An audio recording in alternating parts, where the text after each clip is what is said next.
Dear Patriots, before the news starts, please subscribe to our patriotic channel by clicking the subscribe button. Give us a thumbs up to this video. Don't forget to leave your opinion below in the comments section. Share the news on Facebook and Twitter so you friends see it. Thank you.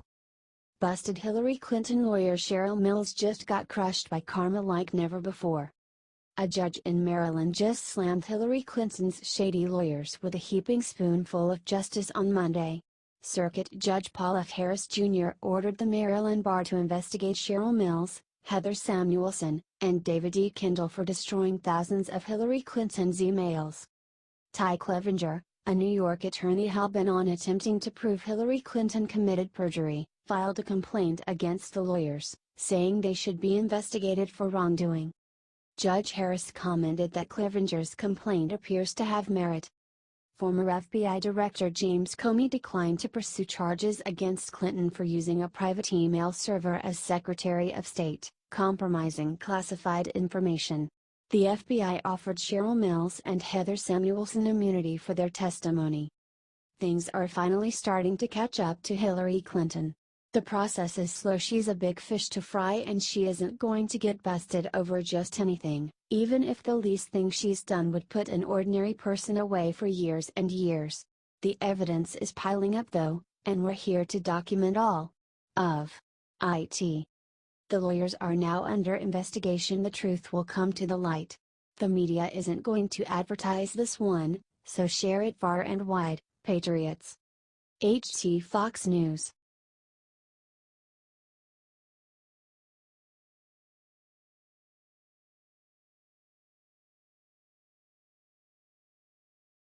Trump greets journalist with a kiss. What happens next is insane. Katie Tur, NBC's former Trump correspondent, is coming out with a new book about her experience on the campaign trail. Inside, she makes a desperate attempt to cash in on her brief working relationship with the president. Trump's less than stellar opinion of Tur is well documented. During one campaign rally, Trump called Katie a third-rate reporter from the podium. At another, he gave the journalist one of his famous nicknames, Little Katie.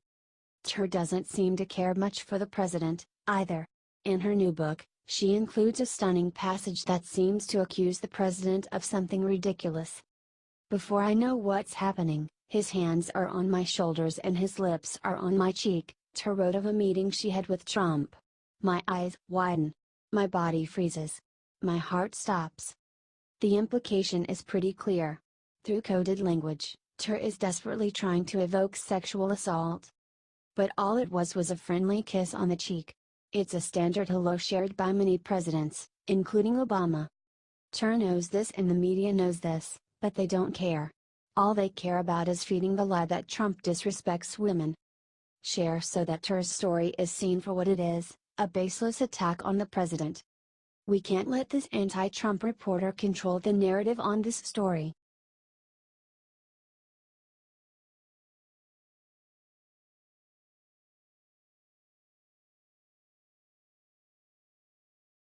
Sneak attack. McConnell put a nasty surprise in new debt deal that Dems are gonna hate.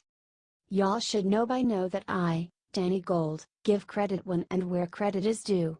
And boy does Mitch McConnell deserve some major credit for that genius counter move he just pulled on the Dems today. Remember that debt deal the Dems made with Trump for hurricane funding? Well, Mitch slipped a little surprise in at the very end that they are not gonna be happy about. At the last minute, Mitch used his position as Speaker of the House to slip in a provision that bumps the debt ceiling negotiations back a whole year. That means Trump gets hurricane funding and the Dems got nothing worthwhile. Senator McConnell actually went and bragged about his big move to the New York Times.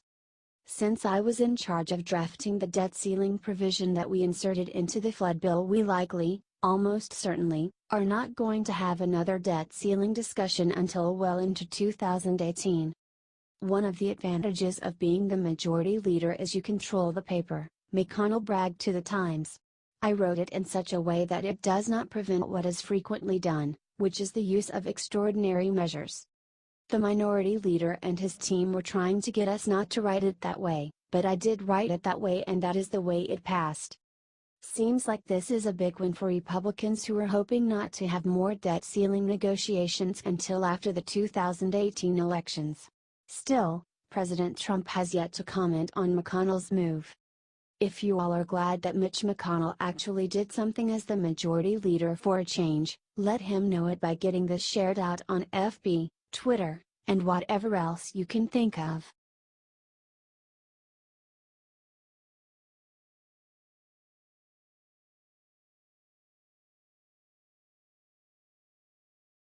During speech, Mattis turned to Trump and said 5 words that made Trump's heart stop. Yesterday, Mattis did something absolutely amazing and the media isn't reporting it.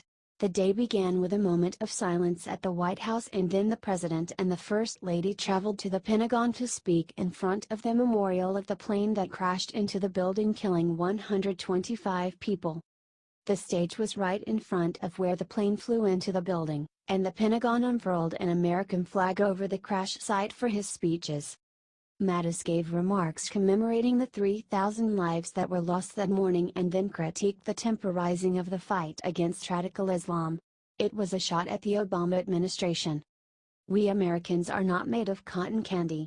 We are not seaweed drifting in the current, we are not intimidated by our enemies. Mattis then paused and said something amazing to our president. Mr. President, your military does not scare. What an amazing speech. Mattis then continued. Our nation's troops today are worthy successors of our Revolutionary Army at Valley Forge, worthy successors of our valiant sailors at Midway and our Marines at bloody Iwo Jima, men and women of your armed forces, America having signed a blank check to the protection of the American people and to the defense of our Constitution, a check payable with their very lives. Your military stands ready and confident to defend this country, this experiment in democracy. God bless our troops. Share this everywhere if you are thankful to God that we have real leadership back in this country in the form of Mattis. He will make this country strong again.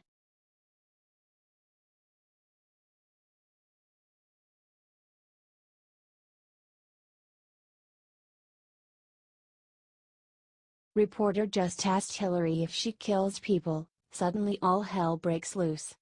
Conservative journalist Loomer asked Hillary Clinton a question that everyone has been wanting to know.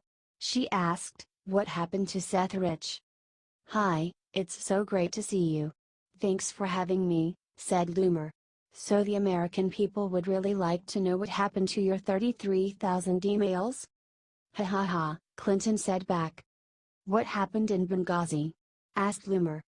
"Go read the book," answered Clinton. "What happened to the millions of dollars that was supposed to go to the people in Haiti?" Loomer asked, referring to the millions of dollars in earthquake relief donations the Clintons were reportedly in charge of. "What happened to Seth Rich? What happened to your health, Hillary?" "You know what, I'm so sorry you believe things that are untrue," Hillary replied. "Read the book." After getting kicked from the signing area, Loomer ran up to Huma and said the following. "Huma, it's so great to see you. When are you going to divorce your husband for texting underage girls?" Loomer asked Huma about her husband, Anthony Weiner. Loomer was detained by Secret Service after this for 20 minutes, according to Cernovich.com. They were worried that someone was trying to grab a strand of Hillary's career because of Martin Shkreli's $5,000 bounty open for it. Laura Loomer previously questioned Chelsea Clinton at her signing about Johnita Broderick, who accused Bill Clinton of raping her. Share this everywhere if you will never be buying Hillary's book. We should not ever give this woman more money. She's already taken so much from this country. Let's show Hillary how many people are still against her.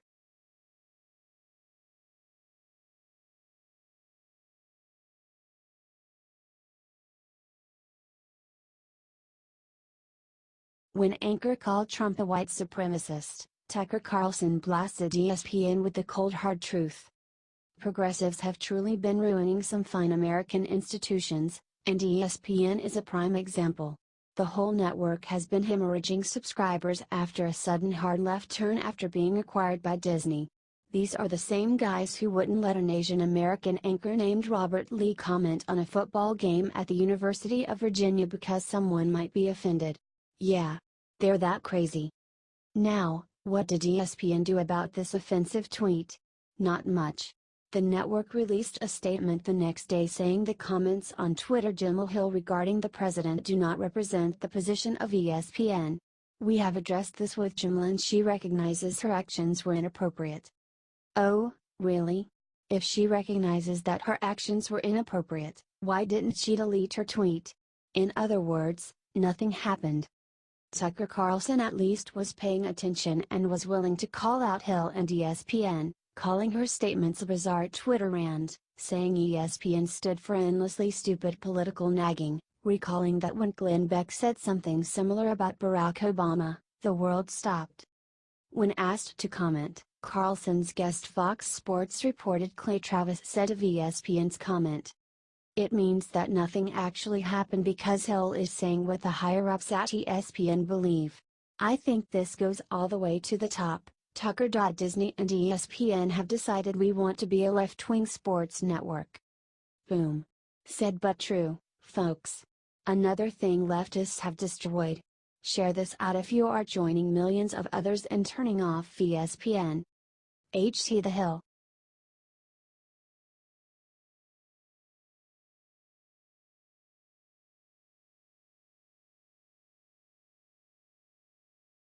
Right when Tim Tebow met with World War II vet, he reached up to do something miraculous.